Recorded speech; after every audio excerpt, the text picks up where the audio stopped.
নমস্কার, কেমন আছেন সবাই? আমি সুনিতা, আর আপনারা দেখছেন চৌধুরীর স্বপ্নপুরী, আমাদের স্বপ্নের সংসার। তো আজকে আমরা একদিকের কাজ কমপ্লিট করে এখন যাচ্ছি পার্ক স্ট্রিট। কলকাতায় আসার অনেক আগে থেকে আমার একটা ইচ্ছে ছিল যে একবার ক্রিসমাসের টাইমে আমি পার্ক স্ট্রিটে ঘুরবো। ক্রিসমাসের টাইমে পার্ক স্ট্রিট এত সুন্দরভাবে সেজে ওঠে, সেটা দেখেও খুব ভালো লাগে। কিন্তু ভিড় জায়গায় এখন আর অত যেতে ভালো লাগে না। এই করোনার পর থেকে এই জিনিস হয়ে গেছে যে ভিড়ভাড়টা আর পছন্দই হয় না। কিন্তু যাই হোক, সমস্ত ভয় আর খারাপ লাগাকে পেছনে ফেলে আমরা চলে এসেছি আজকে পার্ক স্ট্রিট। একবার মনে হলো গিয়ে দেখি না কতটা ভিড় হয়।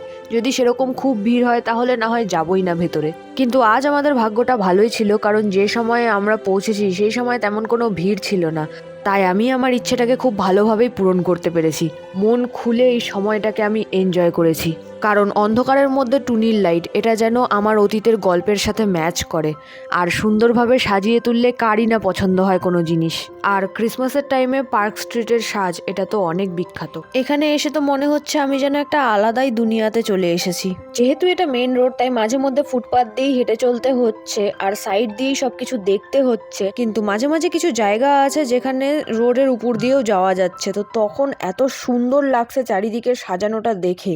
ফটোতে ভিডিওতে দেখা জিনিস সামনে থেকে কতটা সুন্দর লাগতে পারে সেটা নিজের চোখে না দেখলে কখনোই বোঝা যায় না। আমি ভেবেছিলাম একটা ছোট জায়গা জুড়ে শুধু সাজানো হবে, কিন্তু পুরো রাস্তা যে সাজানো হয় সেটা আমি জানতাম না, সেটা আমার ধারণার বাইরে ছিল। আমার মনে হয় বেশি কিছু না বলে এই সৌন্দর্যটাকে অনুভব করাই ভালো হবে।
ঠিক এদেরই মতো আমরাও আপনাদের সকলকে জানাই মেরি ক্রিসমাস।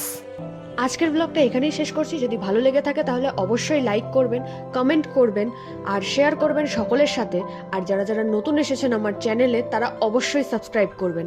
তো আজকের ব্লগটা এখানেই শেষ করছি। পরে দেখা হবে আবার নতুন একটি ব্লগের সাথে। ততক্ষণের জন্য টাটা।